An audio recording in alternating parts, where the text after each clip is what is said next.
Exactly 2 minutes to the top of the hour. You're right on time for what is making news at this hour, including the recent developments on the ongoing floods wreaking havoc in several parts across the country, where the Met Department has warned that this weekend heavy downpour as well as storms will be witnessed in different regions across the country. That and so much more is what we are doggedly following up for you this Saturday afternoon. This is KBC Lunchtime News. I'm Doreen Arange. Losimora is my co-anchor. We begin on that note where, following the ongoing heavy downpour, most parts of Kitengela town in Kajiado County have witnessed heavy flooding after a seasonal river in the area broke its banks on Friday night. Due to the poor drainage, most feeder roads in the populous town were rendered impassable for the better part of Saturday morning. Residents are urging the county government of Kajiado to work on the already blocked drainages to avert more damage should the rains continue. Ile mvua ilinyesha kuanzia jana majioni hivi, maji imejaa kila mahali, hata maduka imejaa maji, barabara imepita maji, imekuwa kama ziwa. Kwa hivyo drainage ya huko Kitengela ni mbaya sana. Kwa hivyo naomba kaunti ya Kajiado wajaribu kung'ang'ana vile wataondoa hiyo maji kwa barabara.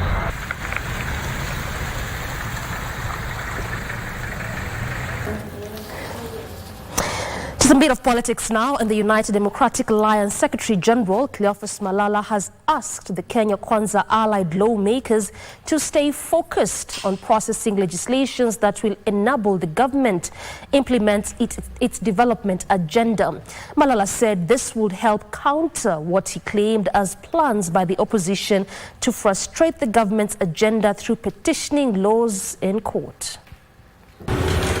Speaking during the burial ceremony of James Mberia, a father-in-law to Cabinet Secretary for Interior, Kithure Kindiki, in Mukodhima, Tharaka Nithi County, UDA Secretary General Cleophas Malala alleged that the opposition was out to sabotage government policies through the courts. Tungependa kuomba viongozi wa bunge, mkae ngumu pale kwa bunge. Najua kuna sheria zetu mingi ambazo hawa watu wa opposition wameamua kupeleka kotini. Ati wasimamishe masuala ya housing, wasimamishe insurance ile ya health, ati watu wasiende kupata insurance kwa health. Malala also warned the Law Society of Kenya not to be caught in the political circus, claiming they were being used by the opposition to stage demonstrations against the government. I would like to ask the Law Society of Kenya, differentiate yourself from the political class. Kalonzo Musyoka, the deputy leader of opposition, cannot be in your demonstrations. Ati yeye ndiye anawaambia mfanye maandamano. Raila ndiye anawaambia mfanye maandamano. The Law Society of Kenya must be independent to serve all Kenyans. On his side, Tharaka Nithi Governor Muthomi Njuki said the suspension of the new law seeking to establish social health insurance fund will delay access to affordable health care by Kenyans. I am very sure it is possible for judiciary hata kama kesi imeletwa to give exemption to some clauses to allow continuity of service to the wananchi, iendelee kupewa huduma. Nikienda hospitali natumia NHIF yangu na bado kesi inaendelea. But you cannot leave Kenyans suffering. Chairman of Meru County MP's caucus and Buri MP Mugambiri Ndikiri praised CS Kindiki for his determination in combating insecurity in the country. Ule mtu amefanya kazi inaonekana Kenya hii. Huyu ni wakili, angeongojea mabusu kotini. Lakini anaenda kuchukua mabusu kwa msitu, analeta kotini, anarudi. Na amefanya hivyo all the corners of Kenya. Giverson Maina, Lunchtime News. Moving on, the Coast Civil Society Network for Human Rights has written to Kenya Ports Authority demanding an update on the Mombasa port concessioning process. Addressing media in Mombasa County, the lobby group's chair Zedekiah Adika threatened to initiate a litigation process should the port management fail to yield to their demands. Reports of a planned leasing of some assets of the Kenya Ports Authority has prompted the Coastal Civil Society Network to write to the ports management seeking information on the progress of the process. Our focus is to look at those facts against the views of the people of the coast and the laws, and there's a possibility that we may litigate. Flanked by a host of activists from the region, Network's chairperson Zedekiah Adika further challenged the National Assembly to play their oversight role and ensure the concession plan is done within the law. As long as the executive remains adamant and seek to present substandard policies and laws, and Parliament remains incompetent in enhancing oversight, and continue to legislate the laws that fail the test of constitutionalism, the executive must brace itself for more class suits, breathing life to the rule of law. Last September 2023, Kenya Ports Authority invited bids for the development and operation of port assets through public-private partnerships. President William Ruto has, however, affirmed that the port of Mombasa will not be privatized, clarifying that it will be expanded to better serve the East African region. Gisho Kiwashira, Lunchtime News. Moving on, over 700 students are set to benefit from a digital literacy initiative that aims to boost the implementation of the competency-based curriculum and expose them to the global education world. The move comes at a time when most schools in Kenya have started embracing online learning as a way of reaching out to more students at their comfort. Speaking to parents at Amagoro Primary School during the commissioning of the Information, Communication and Technology Lab, the school's principal, Sami Oma, noted that the introduction of digital literacy skills will evoke interest in the learners and enable them to engage in activities like coding. The initiative was made possible through the collaboration of the TechLit Africa, the Oradu Foundation and Amagoro Primary School alumni.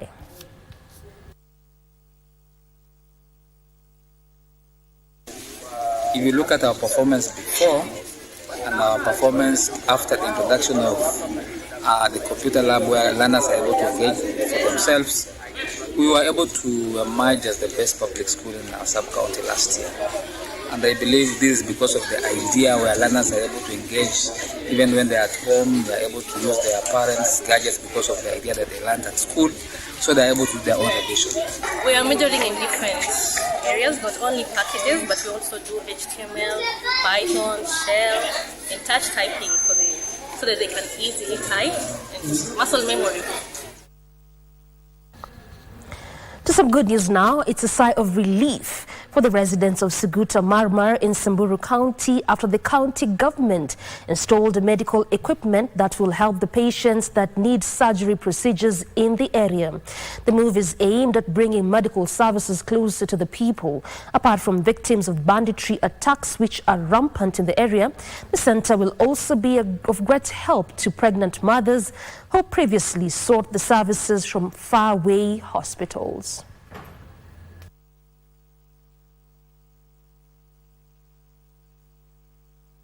So kwa sasa hii nyumba itasaidia watu wa Suguta Ward, Losuk Ward na part of Rodakajek Ward wale wako karibu.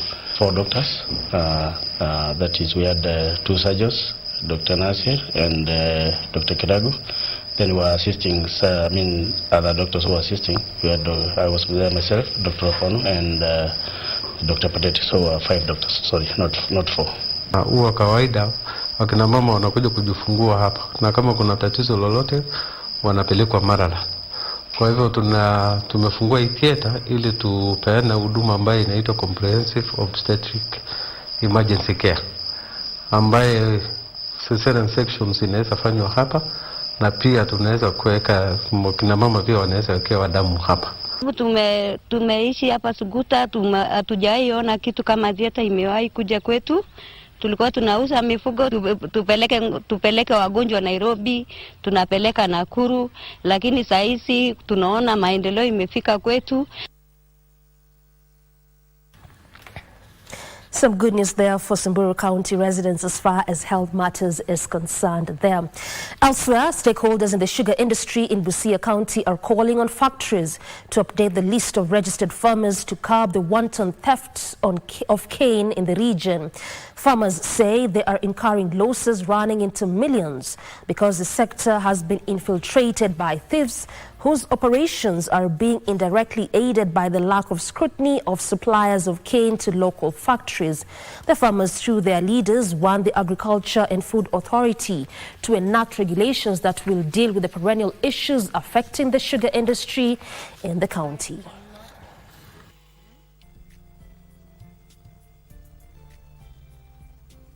Hii poaching inafanya both wakulima na millers wanapoteza. Kwa sababu vile tunajua wale wanapoach miwa hawajali miwa iko miaka ngapi. Poaching iwachwe, kila mila apande miwa yake na akate miwa yake vile inatakikana. And the residents in Angurai, South Busia County are demanding greater involvement in the planned fumigation of mosquitoes in the area. The locals say they have been overlooked in the hiring of personnel set to conduct the exercise, which begins on Monday. The residents have faulted the organizers of the President's Malaria Initiative for allegedly refusing to give jobs to them.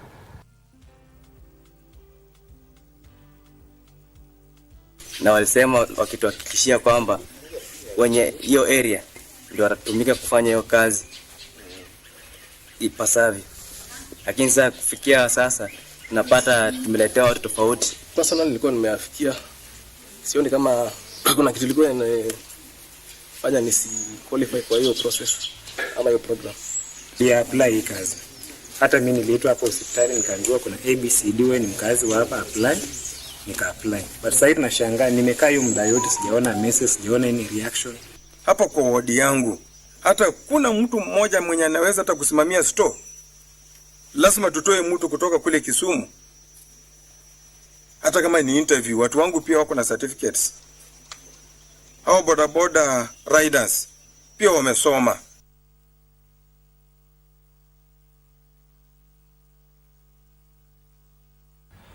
That's where it takes us on our first break. This Saturday, we recoil with plenty more, including what is shaping news in the sporting arena. Stay with us.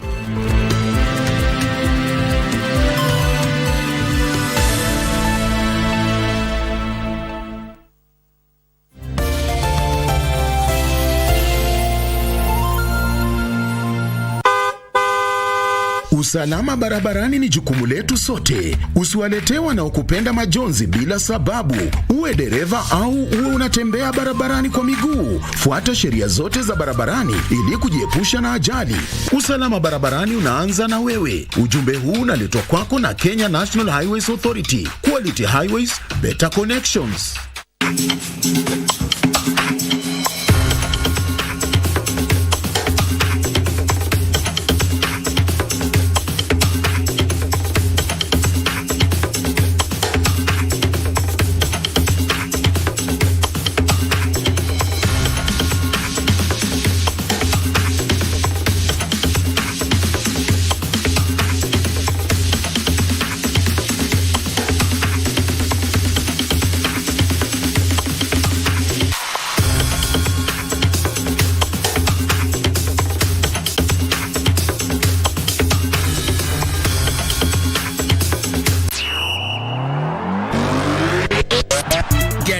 For a captivating continental football extravaganza, KBC Channel 1 brings you exclusive coverage of the 2023 Africa Cup of Nations. From Saturday 13th January to Sunday 11th February 2024, Côte d'Ivoire is the battleground for 24 teams fighting to lift the prestigious trophy. Who will be crowned kings of African football?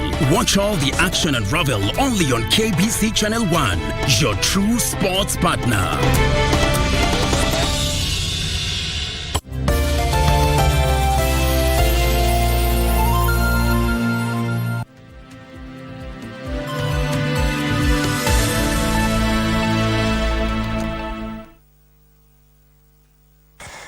Welcome back. This is KBC Lunchtime News.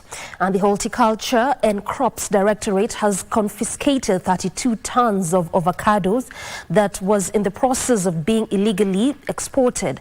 The Directorate's acting deputy director in charge of regulations and compliance, Collins Atieno, says the consignment was being moved via road from Kenya to Tanzania to facilitate export. Here is Benson Rioba with details of that story. Kenya closed the avocado season in November last year, limiting the shipment of their fruits to only air transport. This was meant to limit the export of immature avocados, which compromises the quality of the Kenyan fruits. We closed the season, this avocado harvesting and export season in November, 3rd of November, where we informed all the stakeholders who are in the avocado value chain through a notice, and the only air shipment was allowed. The Horticulture and Crops Directorate has intercepted 4 lorries that were allegedly ferrying the 2 tons of avocado from Kenya to Tanzania for export. There are some traders who are engaging brokers to to initiate harvesting of avocados and then transport them to Tanzania. And this is in contrary to the horticulture regulations. We are going to take further action against the traders who are involved in this, because it is clearly against the rules and guidelines that is given by the authority. The Horticulture and Crops Directorate says there have been complaints that some traders have been transporting immature fruits to Tanzania despite the suspension of shipments. When harvesting is done during this closed season, it means that the harvesters are interfering with the normal production cycle of the trees, meaning that by the time we open the season, farmers will not be able to get the projected volumes and exporters that they intended to get, because avocado is being harvested illegally and it is being harvested and transported away. Those involved in illegal export of immature avocados risk various penalties, including cancellation of their licenses. This is very clearly stated, the penalties in the horticulture regulations, and when we are able to identify these people, we are going to take stern actions against the traders who are involved in this kind of malpractice. Some traders are said to have been exporting avocados through Tanzania, which enjoys tax exemptions due to its categorization as a least developed country, unlike Kenyan produce that faces import duty in some countries. And now in Kajiado County, the family of a 13-year-old girl who went missing 10 days ago is appealing to anyone who may have seen her to report to the nearest police station. The family residing at the Cornerstone in Majengo Estate, Kajiado County, says Lavine Atieno left their home on the morning of Thursday, on 3rd of this month, never to return, and efforts to trace her have been futile. They say Atieno is a jovial, dark-complexioned teen who speaks both Swahili and English.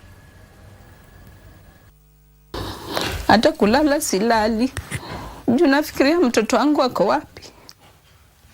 Hata kukula skuli, naomba tu mtu ameona mtoto wangu anipigie simu ama pigie polisi. Mimi sina la kusema. Mimi naomba tu arudi aende shule. Alikuwa form 1, alikuwa huu mwaka ajoin form 2. Alipotea last week ambapo ni tarehe 3, akiwa amevaa jamba ya green juu, ameshuka nywele laini long na amevaa Crocs. Kwa hivyo naomba yeyote ana taarifa kuhusu yule mtoto apige ripoti kituoni ndio tuweze kumpata mtoto wetu aendelee na masomo.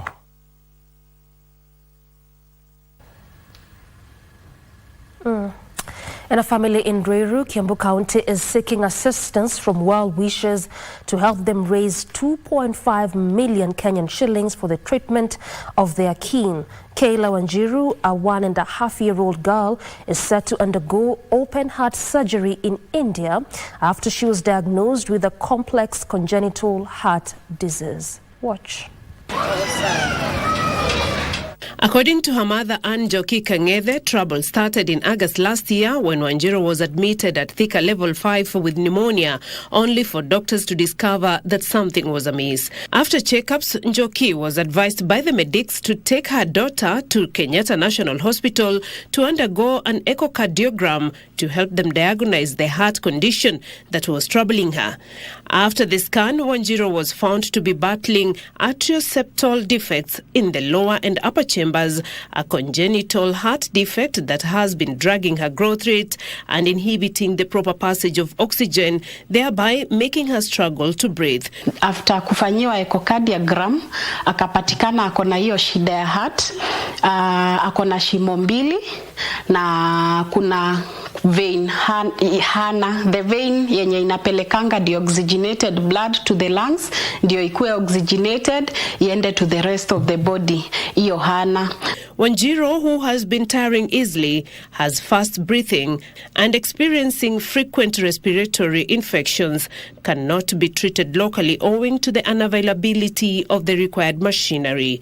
Doctors advised that she undergoes the much needed operation in India to save her life. From there ndio tukaanza kufanya research ya hospitali zenye ziko India na tukapata hospitali inaitwa Temis Hospital. Hapo atafanyiwa hiyo surgery na tunatumainia Mungu yote itakuwa salama. The jobless mother, a journalist by profession, is calling on well-wishers to extend their family financial support to aid in her medication. Tunaomba msaada ndio muweze kutusaidia tupate, mostly tunahitaji pesa, tupate pesa ya kutravel tuende India ndio mtoto atibiwe, na hiyo shida tunatumainia Mungu atakuwa poa. Well-wishers can channel their support through paybill number 8053881, account name Kayla Wanjiko Medical Fund, or reach her mother on 0714 333 212. Beatrice Gatonyengetich, Lunchtime News. And the Kakamega County MCA Shove condemned the actions of Mumias East Member of Parliament Peter Salasia following an alleged assault on Mahala Isongo ward. Representatives during a funeral ceremony on Friday. The incident has sparked outrage among local officials who are now calling for legal action against the embattled MP led by Gildon Shioso, the East Busoso ward representative. The ward representatives held a press conference in Kakamega town, branding Salasia's behavior as disgraceful, particularly given his status as an honorable member of parliament. An MCA has lost life for us to stand up and stop these barbaric actions. We must call on the police to arrest PK Salasia immediately. And if the police don't arrest Salasia, we are not going to wait until Walunya is dead again for us to start marching, for us to start protesting. We are going to call for protest until this act is brought to book.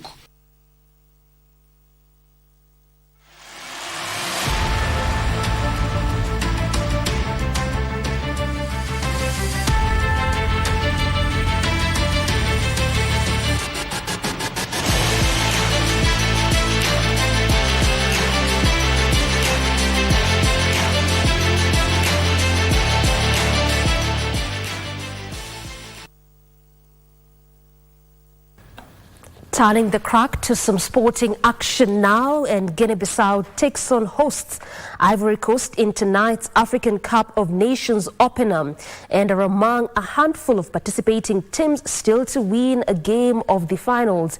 The other teams have struggled at the continental event are Namibia, Tanzania and Mozambique.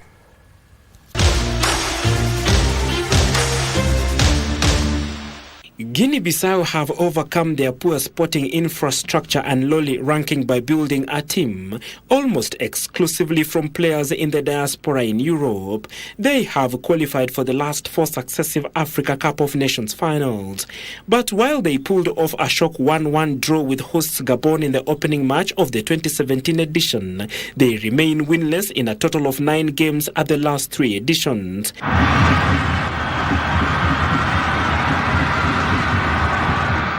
They are yet to make it past the first round and are one of 4 teams at the tournament yet to win a game at the finals.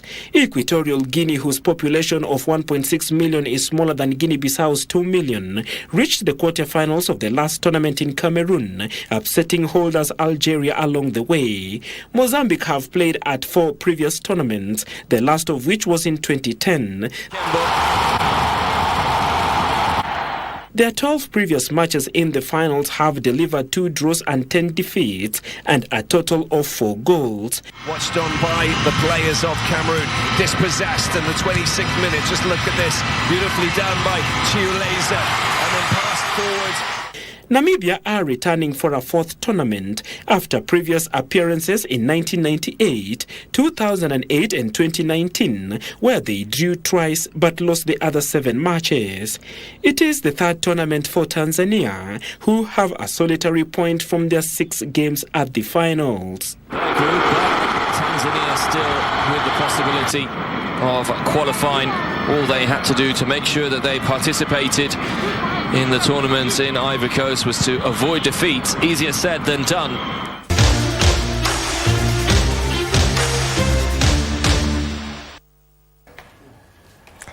And Luton scored a controversial 92nd minute equalizer to deny Burnley a crucial win in a game of huge significance at the bottom of the English Premier League. Luton remains in the relegation zone but are now level on 16 points with 17th placed Everton.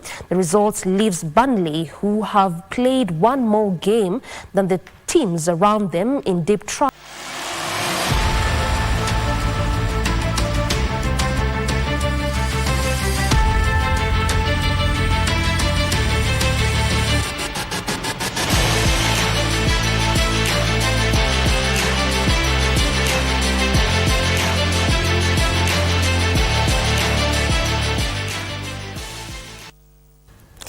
That story definitely puts a cap, but remember, AFCON equal KBC, and we are here to bring you the bits and pieces of how every match will be unfolding beginning tonight at 9:15 with the opening ceremony. Stay tuned at KBC Channel 1 to get the details and just enjoy every match as it will be unfolding. Definitely, that also puts a cap on what you had lined up for you this Saturday afternoon. This has been KBC Lunchtime News. Lucy Maura has been my co-anchor, and I'm Doreen Arange. Good afternoon.